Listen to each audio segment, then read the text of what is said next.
Entonces, pues bueno, vamos a iniciar con el apartado de bloqueos en abdomen. A mí me tocó el bloqueo de fascia posterior del recto abdominal y el ilioinguinal. Vamos a primero analizar un poco de la anatomía de la pared abdominal. Vamos a encontrar que esta cavidad está delimitada por formaciones musculares que pueden clasificarse en 5 para su estudio, pues.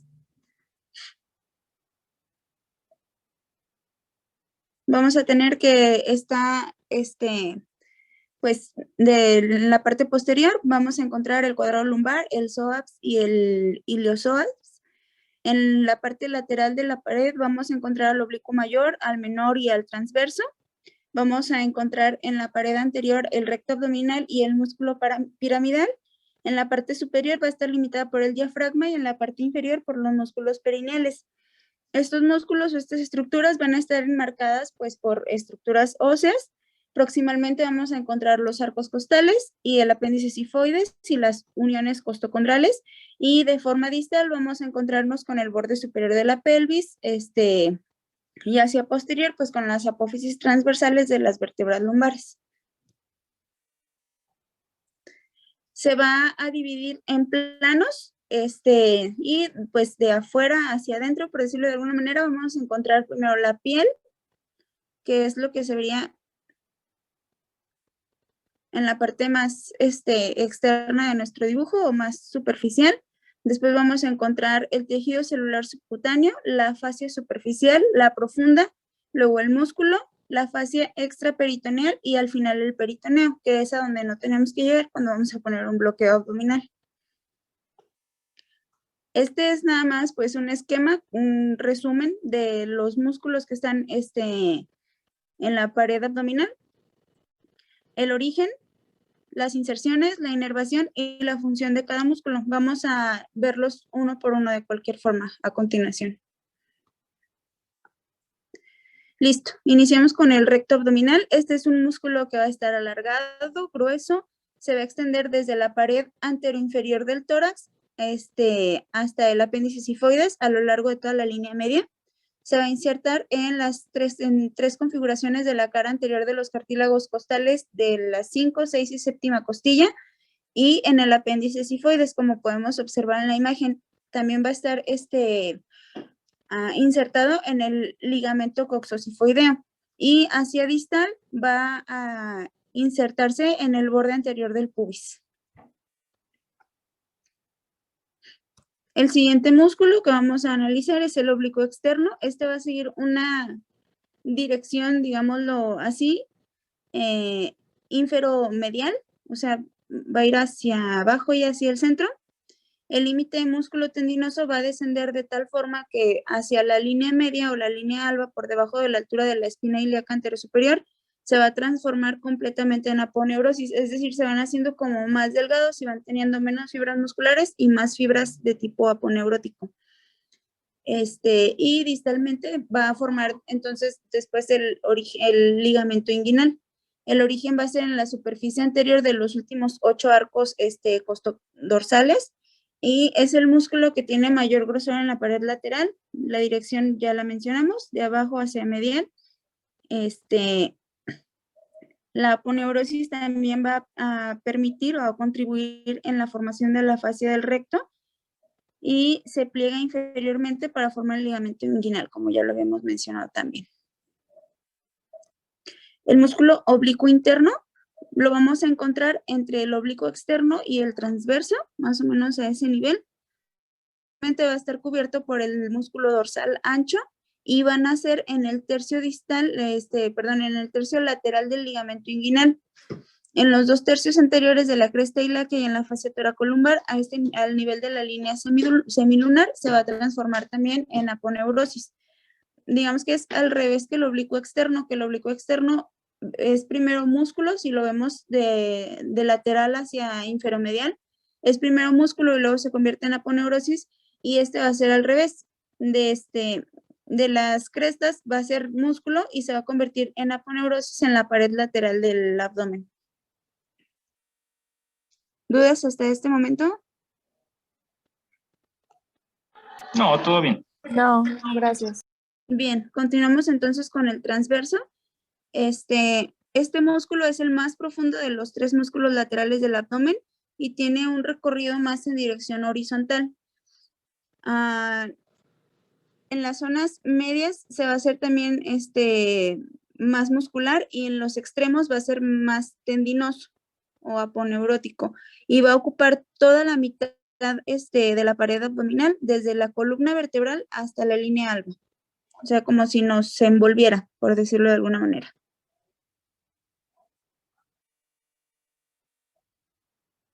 Después, ya hacia posterior, vamos a encontrar el cuadrado lumbar y el psoas ilíaco, perdón, ese fue un error de dedo.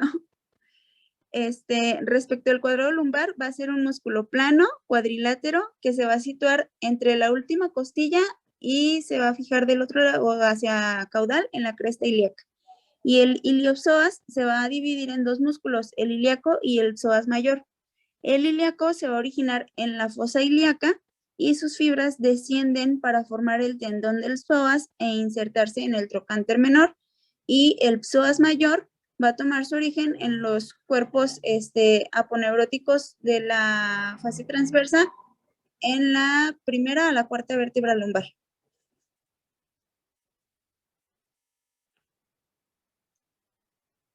El diafragma se va a originar pues a lo largo de las vértebras lumbares, las costillas y el esternón, y este músculo en su parte periférica es más muscular y en la parte central es más aponeurótico. Respecto de la vasculatura que vamos a tener aquí, bien, vamos a encontrar que el sistema superficial, que es como lo de mayor interés en este momento para nuestro estudio, va a estar formado por la arteria epigástrica superficial, la arteria circunfleja superficial, la pudenda superficial y todas son ramas de la femoral. Se encuentran después ejes vasculares profundos, que va a ser el eje vertical en los vasos del epigastrio, va a estar a lo largo de la pared posterior del músculo recto.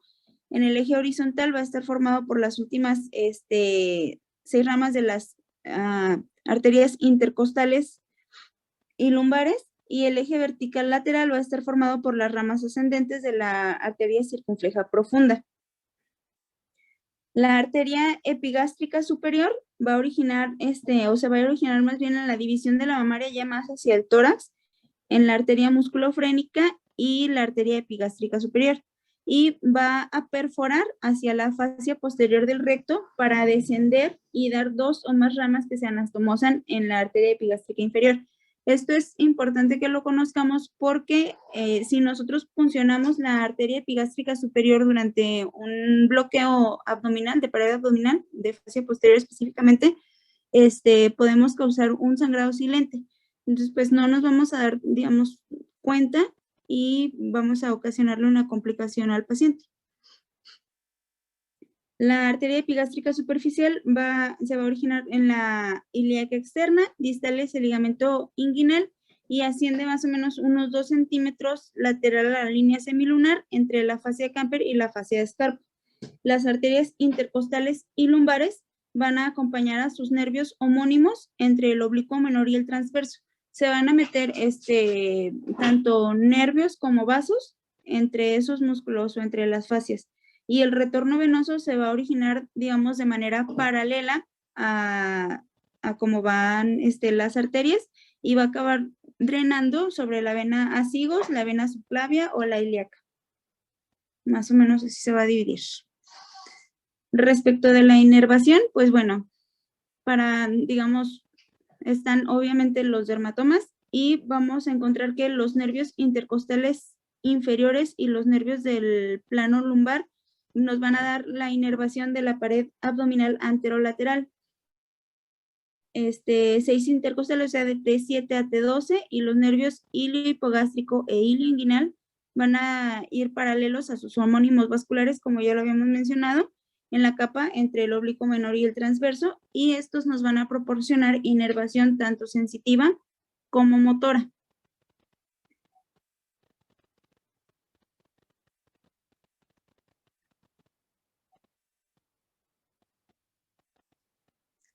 Listo, entonces aquí pues nada más es otro esquema para poder observar las ramas cutáneas anteriores y laterales. Se supone que si nos vamos hacia posterior, por las apófisis transversas van a estar saliendo esas ramas directamente desde nuestra médula espinal, van a salir esas ramas y entonces pues ya cuando están hacia lateral se llaman ramas laterales y cuando están ya hacia anterior se llaman ramas anteriores. Vamos a ver cómo se van a, digamos, entrecruzar entre los músculos, pues por abajo del recto abdominal, entre el oblicuo externo, el interno, perdón, y el transverso.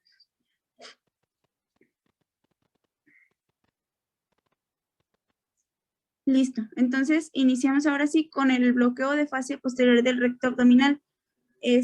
Aquí en la imagen se observa en un círculo de color azul donde está nuestro medicamento, digamos,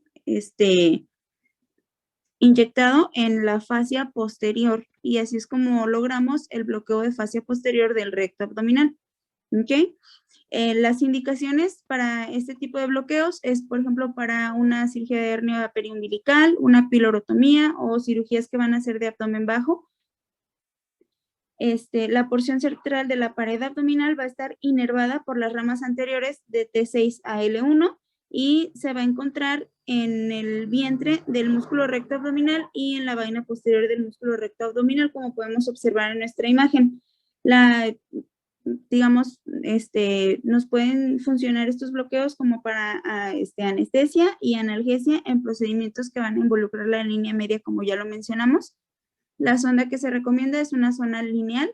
Hay que utilizar una aguja que tenga unos 50 milímetros más o menos de largo. El abordaje se va a hacer en plano, de la forma en la que nosotros vamos a colocar nuestra aguja y nuestro transductor. La profundidad lo vamos a encontrar aproximadamente entre 3 y 4 centímetros en adultos, dependiendo obviamente de su panículo adiposo, y va a estar a menos de 2 centímetros en los neonatos. Estos bloqueos, según encontré en la literatura, digamos que son como más comunes para pacientes pediátricos por todos los beneficios que nos puedan brindar. Le podemos dar, digamos, una sedación ligera, pues para que el niño se deje hacer el procedimiento porque no se va a dejar picar la panza tan fácilmente, pero de una manera pues bastante segura, si utilizamos un ultrasonido, vamos a poder bloquear tanto los nervios sensitivos como motores en este paciente para que lo puedan operar. A veces, si van a ir más hacia peritoneo, también se recomienda pues que el cirujano infiltre ya estando ahí o bien que nosotros demos una sedación pues más profunda, ya dependiendo obviamente de nuestro paciente. Después, respecto de la técnica, pues vamos a tener a nuestro paciente en decúbito supino. Vamos a localizar el límite entre el recto abdominal y los oblicuos y el transductor se va a ubicar pues en el borde, digamos, lateral del recto abdominal cuando lo veamos o lo palpemos. Va a ser al nivel periumbilical aproximadamente.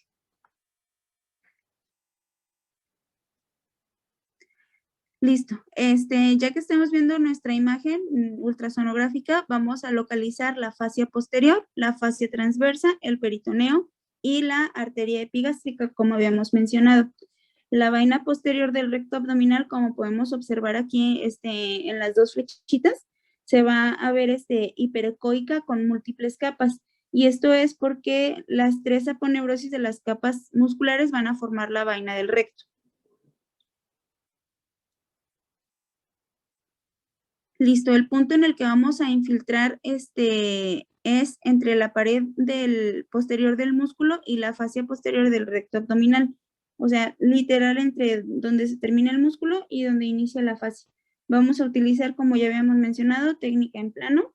La aguja se ubica dentro de la vaina posterior del recto abdominal y después vamos a aspirar primero, luego vamos a inyectar el anestésico local un poco nada más para realizar una hidrodisección y pues observar que sí estemos en el espacio que nosotros deseamos.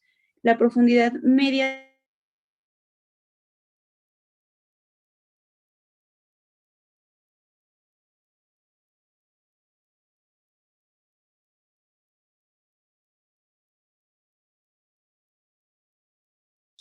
inguinal, incluida por ejemplo la horquilla iridopecia.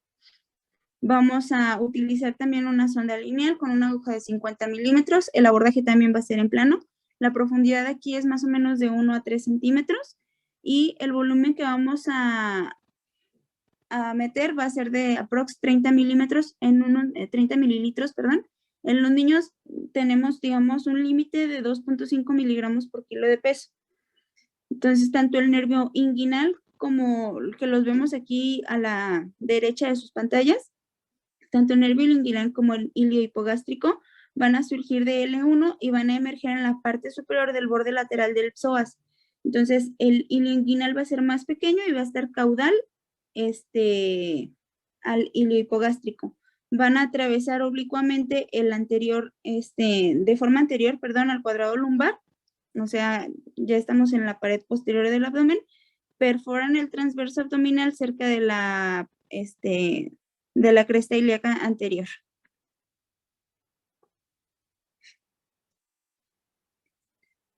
La técnica que vamos a utilizar, pues bueno, nuestro paciente va a estar igual en decúbito supino. Vamos a poner la sonda en posición oblicua o transversa sobre la espina ilíaca anterosuperior.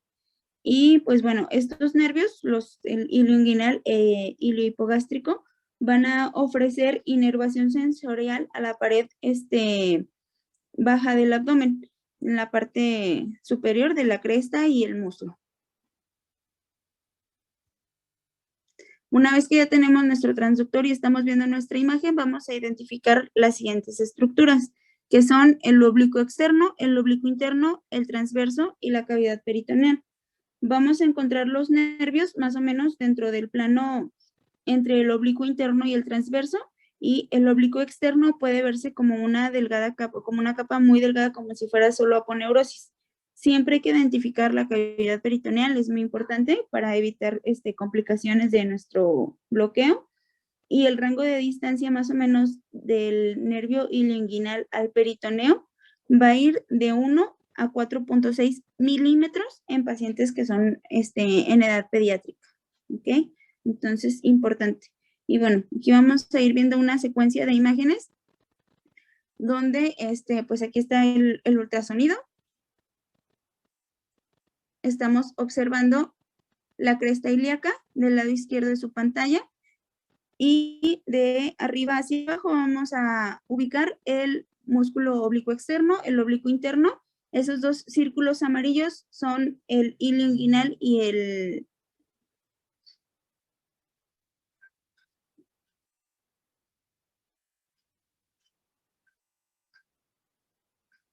ilio hipogástrico, perdón.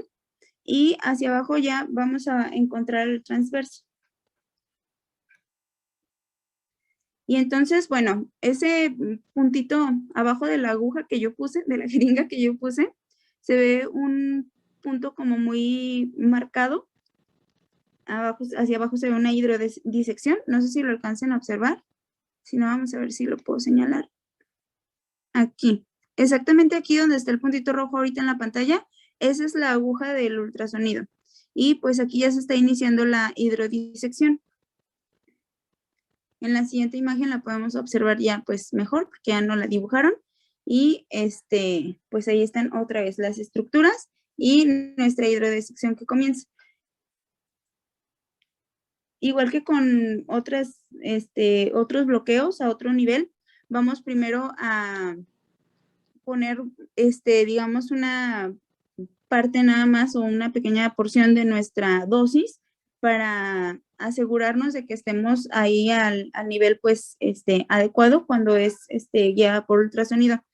Cuando los bloqueos son guiados, digamos, por anatomía nada más, la opción que se utilizaba era, pues, inyectar más anestésico como para asegurar la calidad o la funcionalidad de nuestro bloqueo, pero pues obviamente mientras más anestésico nosotros pongamos, vamos a aumentar las complicaciones o los posibles efectos secundarios para nuestro paciente.